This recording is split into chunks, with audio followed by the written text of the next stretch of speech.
Okay, Robert. Let's say it's 1897 and you live on a farm in America, wherever. Where do you want your farm to be? Nebraska. Nebraska, classic farm state. Yeah. A little cold, but we're mostly farmers. And for your farm, you want to buy the following things: a set of encyclopedias, a buggy, like a horse and buggy, a shotgun, and a bottle of Peruvian wine of coca, which is actually wine mixed with cocaine. Essential for a Nebraska winter. I don't know what you're going to do with these things, but I know that there's one place in 1898 that you're going to buy. Only one place, and that is the Sears catalog that has come to my home where I can order all of these things. The big book, the book that is like 800 pages long, that is this essential phenomenon in American life in the late 19th, early 20th century. It's probably one of only 2 books you've got in your house. The other one's the Bible. And after you order your gun and your cocaine, maybe you'll, ball up a few pages and stick them in the holes in your cabin to keep the wind out. Maybe you'll hang it up in the outhouse. It's a little reading for the toilet, and in a pinch, toilet paper. Absolutely. All real uses of the Sears catalog.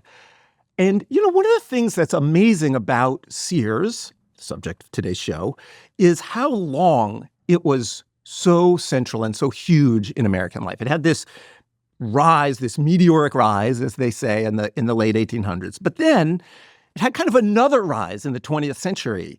And it became by far the biggest retailer in America, like well into our lifetimes, right? I don't know. You must remember going to Sears as a kid. Yeah, in the 80s and 90s, you'd go to the mall, and Sears was one of the anchor tenants. And you could get, at the time, that's where you'd go to get hardware, right? You'd go to get a hammer or tires for your car. Clothes. Yeah. I got Tuffskin jeans there when I was a kid.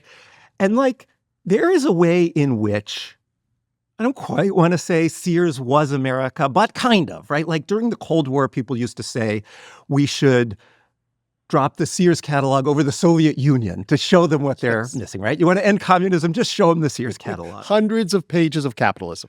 And so, the history of Sears, it goes from farmers and railroads to the Cold War to the mall out on the edge of town, right? So basically, it's a John Cougar Mellencamp song, right? I'm going to say the story of Sears is the story of the American century. I'm Jacob Goldstein. I'm Robert Smith, and this is a little ditty about business history. It's the history of business. It's everything, you see. Okay. Acceptable. I appreciate the commitment. Today on the show, the rise and fall of Sears. Sears was the Amazon of its day. It was started by a guy who was a born salesman flipping watches. And then it was reinvented by an actual general in the 20th century. At one point, would build the tallest building in the United States? In the world, I think. I think so, too. Yeah, what else would it have been? Yeah, Big Ben? It was the world. Dubai wasn't even a thing. And also perfect for an American story, driven to bankruptcy in the 21st century at the hands of a hedge fund manager. There's more for your life at Sears. Robert, you like to point out how in every obituary, there's the exciting top, and then they jump back and tell the story of the person's life. And so I want to say to you that Richard Warren Sears was born in Stewartville, Minnesota, in 1863. Small town, I imagine. Small town. Father was a blacksmith. Doesn't get any more old-timey than that. And Sears, when he was a teenager, he got a job that is already becoming familiar to us on business history, telegraph operator. I've been thinking about that, right? Because Thomas Edison was a telegraph operator. Andrew Carnegie, telegraph operator. Yeah. I think at the time, these were the people who saw the entire world, saw how big and exciting the world was. And so I think they were natural for business. Yeah. And I mean, also, if you were an ambitious, smart kid, it was a good job for a hustler, right? So Sears, the man, gets this job. And like a lot of telegraph operators, he's also a station agent, a railroad station agent, right? Because the telegraph wires often run next to the train tracks. It's a natural combo. And he winds up running the station in North Redwood, Minnesota. Not even Redwood, Minnesota, right? Way out there. This job in the middle of nowhere is key for him because being a rural station agent at the time meant you were a trader, basically, a trader in goods, right? The farmers have extra produce. There's stuff coming in on the trains. They're often going out empty. So it's good for the railroad if you're kind of wheeling and dealing, getting stuff on the train. Yeah, matching buyers and sellers. This key moment comes for Sears when he's 23 years old, and a watch company in Chicago sells a shipment of gold pocket watches to a jeweler out in rural Minnesota. Goes out to the end of the line. There it is. And the jeweler looks at the watches like, nah, I don't want them. Oh, so now the watch company is going to have to pay for return shipping, right? The jeweler's not paying for the watches, and they don't want a deal. And so they say to Sears, the local station agent, they say, look, these watches, they retail for $25 each. We'll sell them to you wholesale for $12. And Sears says, okay, let me get back to you on that. And he gets in touch with, I guess he telegraphs a bunch of other station agents and says, I got some $25 watches. I'll sell them to you for $14 a piece. Oh, he was getting in for 12 already, yeah. And they say, sure, we'll take them. And so he buys the watches, immediately flips them. It's like free money, essentially. He's not taking any risk. Yeah. He's making easy money. And this is the one place where you really needed a watch. Yes. In this day and age, right? With the timetables of the trains. Yeah. In fact, side note, trains were the reason standard time was created. Like until not that long before this, every town could have its own time, right? Whenever the church bell rang, whenever the sun was overhead, because who cared? Like nobody's going fast. But once you have trains going fast over long distances, this is when you actually need precise time. Timetable world. So good time to be in the watch business. And Sears basically gets into the watch business. He keeps buying and selling watches, and he structures... Buying low and selling high, to be precise. Indeed, yes. Always a good move.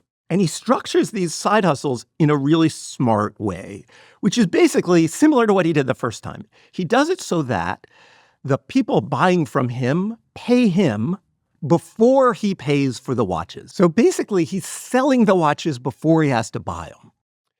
They teach this in business school. They call it the negative cash conversion cycle. And I didn't know it had a name. There is a reason for this, which is in typical business, say I run a chair company, I have to go out and buy a bunch of chairs and then a warehouse to store them in. I probably have to borrow money to get the chairs. And then I have to sit there and wait for somebody to buy my chairs, right? Yeah. Which they might not do. And it's costing you money the whole time, right? There's a cost of capital. But if you can sell something and get the cash before you have to buy the product and deliver it to them, then that's like the buyers become your investors. Yeah, it's incredible. You don't need any money. And if you do it right and keep growing, you can create this flywheel, essentially, where the money keeps coming in, use that to fund your growth, which brings in more customers, which brings in more money, and you never have to really put out any of your own cash. Yeah, amazingly, Costco is often able to do this with their terms, basically. They can sell before they buy. Amazon grew this way, yes. Yeah. So this is what Sears is doing. He's able to quit his station agent job. He's just in the watch business now. He starts the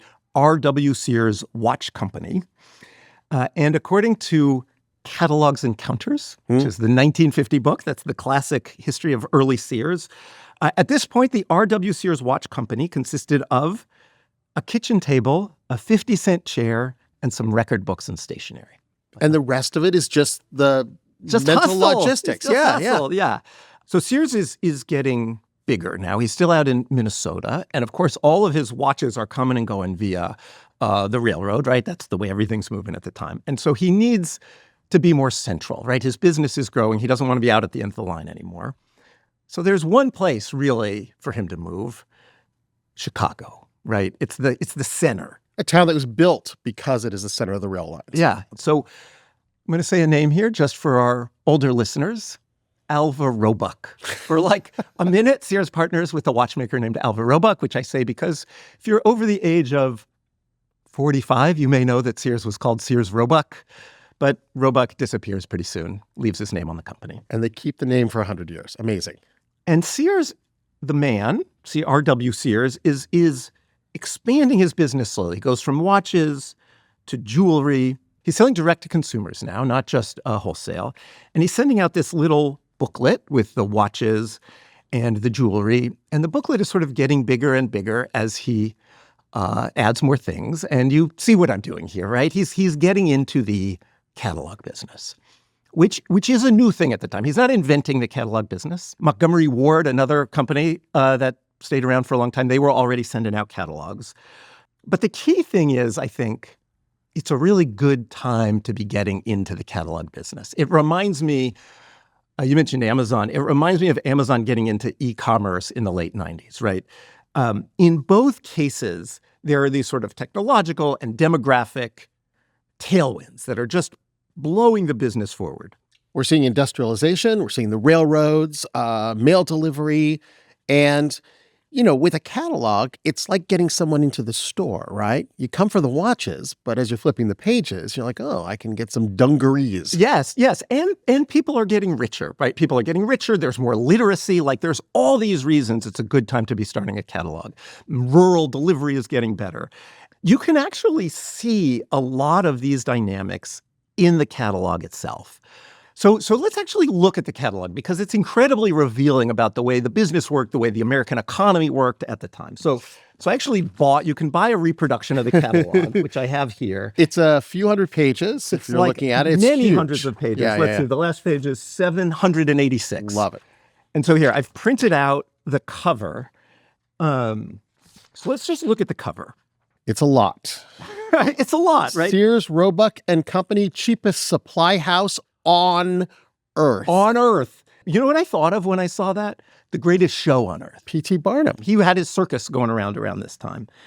And just in case you thought that perhaps Sears Roebuck were some sort of hucksters or something, they have all sorts of fine print here, authorized and incorporated under the laws of Illinois. And it says, we can just do this part now. It says also at the top, with a capital of $150,000 paid in full, referenced by special permission, and then a bunch of banks. It lists the banks where the money is. Yeah. And if you flip a few pages into the book, you actually see there's like a letter on bank letterhead essentially saying this company is legit, they're in Chicago, they have hundreds of employees. And so what is this doing? What this is doing is speaking to the farmer, right? The farmer is the customer for Sears, right? People who live in town don't need Sears. They don't order mail order. They just go to the store. And the farmer has been ripped off by people all his life, right? And by the way, there's like a picture of an idyllic farm. With a woman and a cornucopia of commerce basically descending upon the farm saying, look at all the stuff I can bring you. So it's like the cornucopia is dumping stuff onto the farm. That is what Sears is doing. And so this reference to the bankers is telling the farmer, you can trust us. You can trust the company. Look, banks say we're legit. We're not just some made up thing. And when you go through the book, the catalog, you actually see all these ways he's trying to get farmers to trust him. And it says like, send just 50 cents deposit, return it if you don't like it, satisfaction guaranteed. And, Sears was good. It was cheap. Also, that cheapest supply house on Earth, was it the cheapest supply house on Earth? I don't know. What does that even mean? But it was cheap. And if you think about the farmer living on this idealized farm out in the middle of nowhere, they were way in the middle of nowhere, right? There were no cars. There was nowhere. They couldn't drive to town. They would walk to town, maybe hours, or maybe go on a horse. And there'd be one store. And that store was expensive, A, because they didn't have any competition, and B, because their costs were high, right? It was highly intermediated. There was no economy of scale. Yeah. I mean, if you wanted to order cocaine wine, you'd have to stock it, get it there, keep it in the storeroom at the proper cocaine wine temperature. Yes. So you're that farmer in 1897 and you want to buy your shotgun and your cocaine wine and whatever else. The celebrated Acme galvanized steel mill. Acme. There's an actual Acme. You're like the Wile E. Coyote, but you're going to use it for the little propeller on your plane or something when you go off the cliff. And to make this clear, the way you ordered was like a form? Yeah, it was like a form. You would fill it out and then put a stamp on it and send it back. Put it in the mail. Yeah. And they have all these instructions for how to order. For your clothing, you measure yourself and tell them your size. They're teaching people how to use a catalog also. Here's a funny one. I actually printed out the index as well, just so we could look at it. This is the last page. Mm-hmm. It's page 786. And it says in big letters, big kind of circusy letters at the bottom. Here, do you want to read a little bit of it? Read a little bit of it. If you don't find it under the name you are looking for, you may find the article indexed under another name. Don't say it isn't in the catalog. It's like it's yelling at you here. It really is yelling. It's in big type. Yeah. Look carefully through the index under every name the article could possibly be listed. Yeah. And if you look even here, so this what you're reading is on the last half of a page of the index. And if you look, there's a bunch of whiffletree related goods. Where did those go? Yeah. Whiffletree couplings, whiffletree hooks, whiffletree plates. I looked it up. A whiffletree is something that goes to put hook horses to your buggy, basically. Yeast, yellow paper. Also, a lot of zither-related things. Not just Holy moly. zithers, but zither brushes. Zither's a stringed instrument. Understand that it's very popular at the time. Yeah, the zither, yeah. It was like the PlayStation 5 of 1897. You had to wait in line for a zither, right? And you could Not have if you ordered from Sears, apparently. zither picks, right? Sears is selling, by this point, everything, right? He's selling this cornucopia, like in the picture, that people could not have imagined, a generation before. This is the consumer miracle of its day. So this is what it's like from the farmer's point of view. Let's go back to Chicago. Let's talk about what's happening at headquarters in Chicago. Yeah, because it's one thing to create the demand, and they're clearly good at doing that, but to be an effective business, you also have to establish the supply. You have to actually get these products to send them to the people, right? Yeah, and Sears is starting to have this problem that is a classic problem of a sales-driven business, right? Sears, the man, is very much a salesman. He just wants to write catalog copy that'll make farmers buy stuff, and he is gifted at doing that. But they don't always have the stuff. They do not have a warehouse full of zithers. Not always. And so he's running around there's a bike boom. He's investing in bike factories so that the suppliers can make more bikes. He's selling suits for $10, gets all these $10 suit orders in, and then it's like, wait a minute, where are we going to get a bunch of $10 suits? And this suit thing is real, and it ends up being important for the whole life of the company because one day he needs suits, and in his frantic way, he goes into the shop of this guy named Julius Rosenwald, a guy who manufactures suits in Chicago. Normally, when people come into Rosenwald's shop and they're wholesale buyers, they'll, look at one, they'll examine it, they'll think for a long time. And Sears are just like, suits, I need suits, give me suits. Hundreds of suits. Yeah. And by the way, I need them at a good price because I'm buying hundreds of them. That's right. And I need them now. And Rosenwald gets interested, actually. It's like, there's some action here. Yeah. And winds up working more and more with Sears, selling him a lot of suits. And eventually joins the company as vice president and is a really good kind of complement to Sears' kind of manic salesmanship. Rosenwald is the much more sort of plodding, let's turn this into a real business. Oh, this is like when you bring in the grown-ups into a startup. Literally, you're bringing in the suit. Yes. The suit maker is coming in wearing a suit, I assume, to make sure that the books balance and that you have logistics and all of that. That's right. And the company is growing so fast, right? It's a classic challenge at a rocket ship company. That sales have gone from under $500,000 in 1895 to $10 million in 1900 Wow. to $38 million by 1905. So that's more than $1 billion in today's money. It's like 80x growth in 10 years. And, it is still, despite Rosenwald's best efforts, chaos, right? They got this headquarters in Chicago where there's huge bags of mail with the orders. Obviously, there's no computers or anything. And returns are piling up and there's horse-drawn buggy traffic jams outside the office.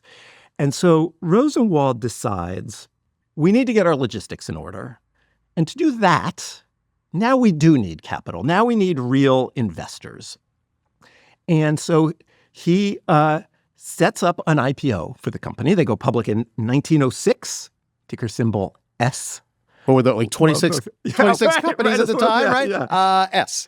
And the IPO itself, I'm mentioning it because I think it's actually an important moment in business history. I think it's an important milestone for the American economy. Because if you think of big publicly traded companies at this time, first there was the railroads, right? There was U.S. Steel, there's National Lead. These are all companies that have big factories. They make heavy things. They make things that, are physical. If you drop them on your foot, they hurt. And they have these huge assets, right? Yeah. If something should go wrong with the company, well, you own part of a factory, right? You own Yeah. part of a railroad. But at this point, Sears is more of it's a brand, definitely, and it's more of a network of relationships, Yeah, right? maybe a mailing list. A mailing list is not a business at this time, right? Yeah, but yeah, it is yeah. now, I guess, right? Yeah, they're a conduit for the buyers and the sellers. Yeah. And it's a sign of increasing wealth in America, increasing consumer wealth, right? It means this is not just heavy industry selling to other heavy industry so that trains can move, food and cotton. It means people are buying zithers and cocaine. So now Sears, Rosenwald, they have this influx of capital from the IPO, and they're able to build out a new headquarters. And it is, again, Amazon-like, this incredible logistics facility. Biggest logistics facility in the world, 40 acres out on the west side of Chicago. Wow. And of course, Sears wrote about it in the catalog. Give us what he wrote. Okay, here we go. This is describing what they have in this logistics facility. Elevators, mechanical conveyors, endless chains, moving sidewalks, gravity chutes, apparatus and conveyors, pneumatic tubes, and every known mechanical appliance for reducing labor for the working out of economy and dispatch is to be utilized here in our great works. This is amazing because it's doing something that I don't think companies really did back in those days, which is to give you an insight into the company in order to say, look at all we're doing to make your life better, to make your products cheaper and to get them to you faster. Yes. They are advertising themselves in a very direct and appealing way, I'm going to say. And in fact, it works, right? Yeah. They are able in this new facility to get orders out the door within 48 hours of the time the order comes in. It doesn't mean they get to you in 48 hours. Yes, of course. But it is kind of the 19th century Amazon Prime, right? It has a really Amazon Prime vibe. So revenues keep going up. Sears, the company, is doing great. Sears, the man, not so great. His health is failing. He retires in 1908. And in 1914, at age 50, he dies of kidney disease. But Rosenwald is a steady hand. He's running the company at this point, growing, selling more. This is the point when you can actually buy a whole house from Sears, which was a thing for a while. They ship it to you and you put it together. You can still see them. You can out still west, see them. And in the 1920s, a few years later, Rosenwald makes a brilliant move, the next key move for the future of the company. He hires this guy who is going to fundamentally change the business and will set Sears up to grow for the next 50 years.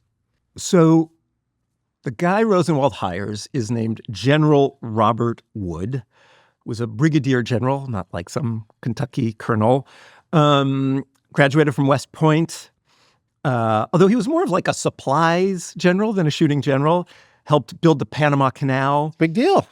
Became quartermaster general during World War I. If anyone could get a zither across the country in a few weeks, he can do it. Yes, perfect. So after World War I, the general's working at Montgomery Ward, right? This other mail order company. It's kind of Pepsi to Sears Coke.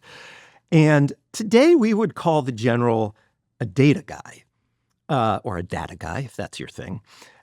He loved to read the Statistical Abstract of the United States, dear to my heart. I love him already.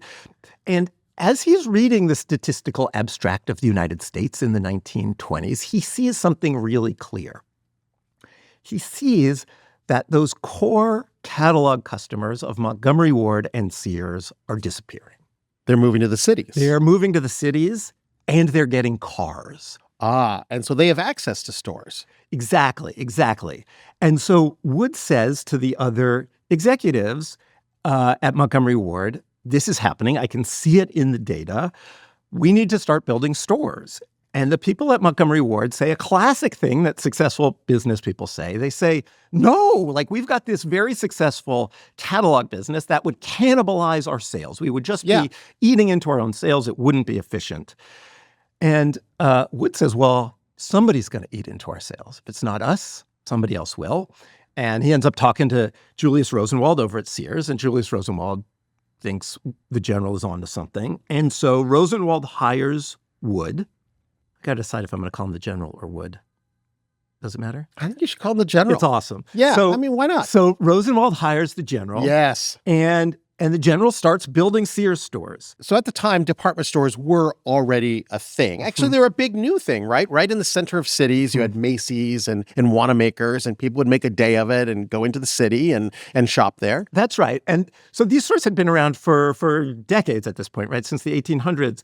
But Wood, he has in mind something different. And again, it's sort of his insight into statistics is giving him business insight. And that is this. Those stores were downtown because they were built in the 1800s. And you got to put the store where all the foot traffic is, where all the trains, the commuter trains go. Mm-hmm. But now, because people are buying cars, you don't have to do that. And you shouldn't do that. He realized that what you should do is you should put the store out on the edge of town where land is cheaper. You can put parking places for people's new cars around it. And you can sell much heavier things. If you're going into the city, you could buy a dress or a shirt and carry them in bags. But once you're out on the outskirts of the city and you're driving there, I mean, you can sell tires, hardware. Yes. Appliances. Yes, hard goods, right? Yes. Hard goods. Your old line department stores sell soft goods, clothing, that sort of thing. Yeah. Things that are hard, drills you sell at Sears. And so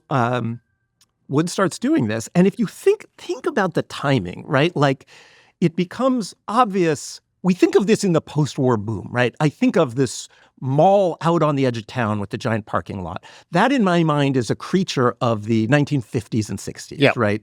The post-war suburban boom. The general is getting ready for this, right? It's incredible how insightful it is. And so once the general is there, Sears starts building stores in this mad rush. In 1928, they have 27 stores. A year later, they have 324. And the stores are growing and growing. They are pretty quickly getting more revenue from the stores than from the catalog. The Depression hits, but they're still growing. In 1932, they actually open a store in Brooklyn, and it's such a big deal that Eleanor Roosevelt, who's about to be the first lady, shows up, makes the first purchase. Wow, is this down by us where we live? There's a giant Sears facility there. Out on Flatbush Ave, which I yeah. guess was the edge of town at that time. Of course. Yeah. Now there's an interesting new problem that is arising for Sears, and that is this. When you're selling from an 800-page catalog and you have the biggest logistics facility in the world in Chicago and, a couple of other sort of hubs around the country, you can just have everything in the catalog and send everybody everything. But no store is big enough to hold everything in the catalog. Yeah. It just wouldn't work as a business. So the problem now is, how do you figure out what each store should stock on the shelf?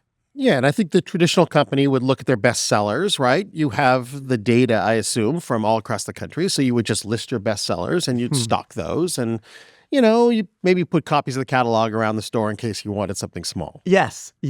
But, the U.S. economy is pretty heterogeneous still at this time. Different people in different places are buying different things. And data collection isn't that robust yet, right? There's no computers.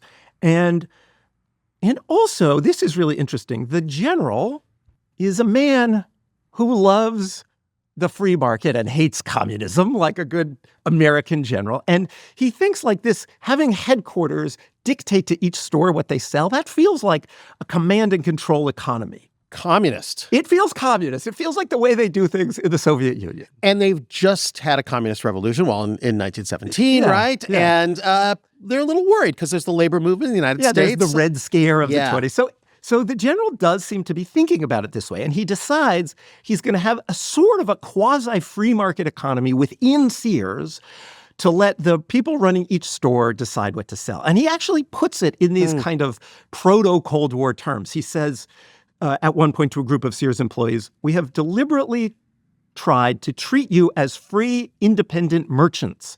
We have endeavored in a chain store system to have a cooperative democracy," which is weird and not really what's going on. It's not like they're voting for who's going to run the company. But it is very practical. If you can't sell hammocks in Minnesota, then you shouldn't stock hammocks in Minnesota, and only a Minnesotan would know that. Maybe they would know it in Chicago when you put it that way, but he does create this pretty nice system of incentives where The store managers are rewarded for selling more, of course, but also, less obviously, the buyers at headquarters, they can buy whatever they want. They have their sort of freedom, but then they have to sell it to the managers, right? They are rewarded for selling through what they buy. And you do end up getting some weird sort of quasi-kickbacks in this system where, like, you'll have the buyers sort of funneling money to the managers to advertise their product and that kind of thing. But overall, it's a pretty good system of incentives. And certainly it works. Sears keeps growing, keeps building more profitable stores. After World War II, it is set up perfectly for the post-war boom like we were talking about, so that by the 1960s, every quarter, every 3 months, 2/3 of Americans shop at Sears. Stunning. I mean, that's amazing. Stunning, yeah. It is comparable, I think, to the share of Americans who have Amazon Prime today. So the sort of ubiquity of Amazon today, that is where Sears was. And in 1970, Sears announces they're going to build a new headquarters, still in Chicago, although this is like the office part. So they're going to put it downtown, and they're going to build the tallest building in the world, which seems only appropriate for the biggest retailer in the world. It's going to be 110 stories high. And to start, Sears' plan is, okay, we'll rent some space to other companies at the beginning, but they figure they're, extrapolating their growth. And they figure by the year 2000, Sears will be so big that Sears employees will fill the entire 110-story building. Obviously hubris. Hubris before the fall. They're like, who will be bigger than us in the year 2000? Fall of Icarus, like literally going to the sky is the thing you're not supposed to do. Happens every time. So here's one version of the story of the fall of Sears. Sears was built on the middle class, middle America, middle class. First, farmers in the 19th century, and then in the 20th century, it was, blue-collar families with factory jobs. And when those jobs started to go away in the 1970s, Sears started its decline. And that is very elegant for the sort of Sears as the story of America, Sears as a John Cougar Mellencamp song. But I don't think it really holds up. I don't think it really fits the facts. I think, in fact, Sears was built on mastery of new technologies, first railroad and then the automobile, and also an understanding of where America was headed, right? Again, with those sort of building stores on the edge of town. And America, of course, kept changing and technology kept changing, and Sears failed to keep up. And specifically, one specific change I want to talk about is the interstate highway system, which, I think Eisenhower signed that law in the 50s, and the interstates were getting built out, into the 60s. And when this happened, Sears did not feel compelled to say, oh, this is going to be a profound shift in the way goods move in America and the way people move in America. They were like, well, we're the biggest company in the world. We're building the biggest building in the world. We don't need to transform ourselves. But there was this little company in Bentonville, Arkansas. How is that even possible? How is that even possible? That realized that interstates would completely change retail in America. Walmart. Wall-fucking-mart. Don't have to be in downtown. Don't have to be on the outskirts of town. You can be in the middle of freaking nowhere and people will come to you. Yeah, just put the store next to the freeway exit. Yeah. And furthermore, your logistics hubs can also be out in the middle of nowhere. And so they started doing this thing where they would build the logistics hubs out by an interstate and then build a bunch of stores within like a day's drive of that logistics hub. So that is one innovation Walmart makes. The other one they make, and this is also like kind of classic Sears, but Sears doesn't do it, is they adopt computers, right? Computers are coming along at this point. The ability to track data is coming along. Sears is still basically relying on their managers' intuitions to stock local stores, that old General Wood free market system. Walmart is tracking every sale of every item. They're investing in a satellite so that data can be relayed back to headquarters. And that just works better. It turns out if you aggregate all the data and you know how every sale works, you can make smarter decisions.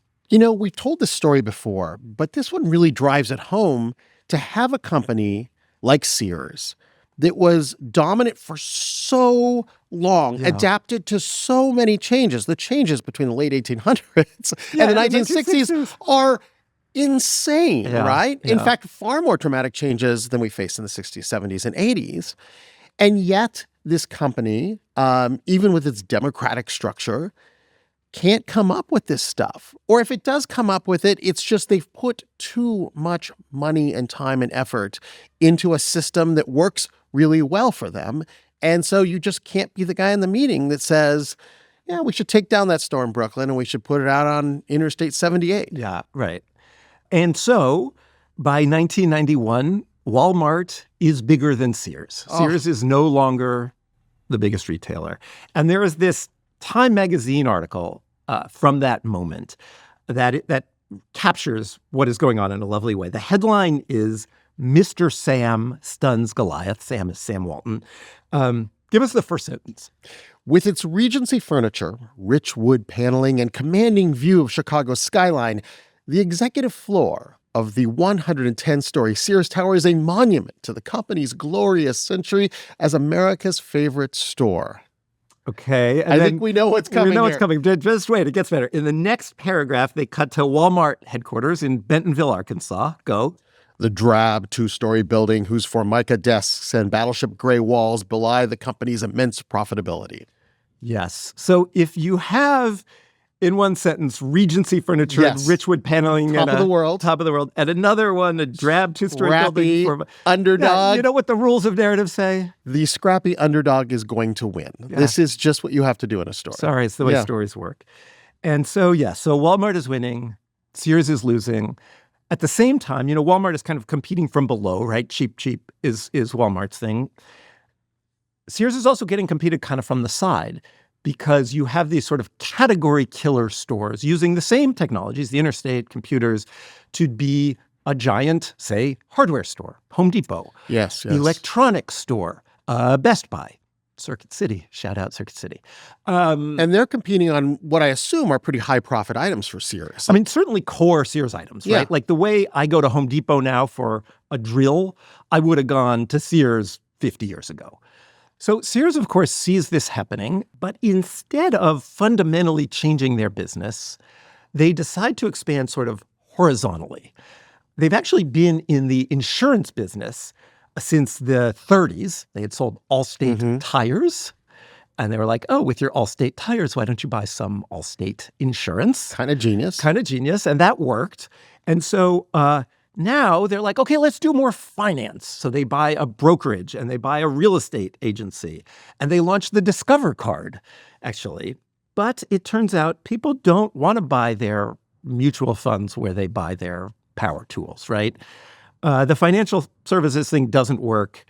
Discover gets spun out, Allstate gets spun out. Meanwhile, catalog sales are still declining. They actually get rid of the catalog in 1993, only sell through stores. And then, what happens right after that? Well, the internet, the World Wide Web, 1994 around then, right? Yes. And we have Amazon. And, Sears did start selling online. They'd actually kind of screwed themselves by getting rid of the catalog because it's nice to have that list when you launch your website. But by the time they started selling online in the very late 90s, they didn't have that anymore. Well, I should say, their online effort was not trivial. They were one of the first places that you buy online and pick up at the store, which is a good idea. But by this point, they were sort of too far gone, right? By the late 90s, Sears was no longer the place everybody shopped. It was like the crappy store that maybe you go to with your grandma, but it's kind of sad and some of the shelves are empty. And so, even if they had a good website and some good ideas, still nobody wanted to buy stuff from Sears. And is this just the age of sort of individual choices, right? You didn't want to go where everyone was going for the generic thing. You didn't want a choice of 2 different products. You wanted 100 products. You wanted 1,000 products. We wanted the choice that weirdly enough, was what launched the catalog. Yeah, that's interesting. And now all of a sudden with their stores, it just felt like I'm not getting the full range of choices. I want to see 100 TVs in the Best Buy. Yeah, right. If I'm going to buy a TV, I'll go to Best Buy instead of Sears. If I'm going to buy a drill, I'll go to Home Depot instead of Sears. Yeah. So Sears is in this downward spiral now, right? Like nobody shops there because the stores are kind of crappy. And then because nobody's shopping there, the stores get crappier. So even fewer people shop there. In the early 2000s, it actually gets bought by a hedge fund manager named Eddie Lampert. He takes control of the company, merges it with Kmart, another down on its luck 20th century retailer. And there's a lot of like financial engineering. There's some real estate plays. There's different internal companies. You're squeezing the companies at this point for the value that's left. Yes. They didn't really think there was going to be a resurgent age of Sears. I mean, maybe he thought that, but it didn't happen. And in 2018, Sears filed for bankruptcy, didn't entirely go out of business, but was just closing stores. By 2025, there were fewer than 10 Sears stores open in all of America. I think it was 8 summer of 2025, although it's hard to keep track because they keep closing. Where do you get your zithers now? Amazon. Yeah, of course. I was going to say zither.com, but it's obviously Amazon. And so, Sears is basically gone, right? And my first emotional instinct was, oh, that's sad. This great company now has 5 stores left or whatever. And it's, I want to root for them. But upon reflection, I'm actually not sad. And I don't actually think it's a sad story. Here is a company that was great and incumbent and seemed dominant, but it failed to adapt. And other companies were allowed to come along and do a better job of serving customers. And those companies won and Sears lost. And I actually think that is a great story of American business. More stores, more people working, right? More efficiency and more choice for the American public. USA. No tall building, though. I think now it's called the Willis Tower. Willis. The Willis Tower, named for an insurance company, I think. Perfect.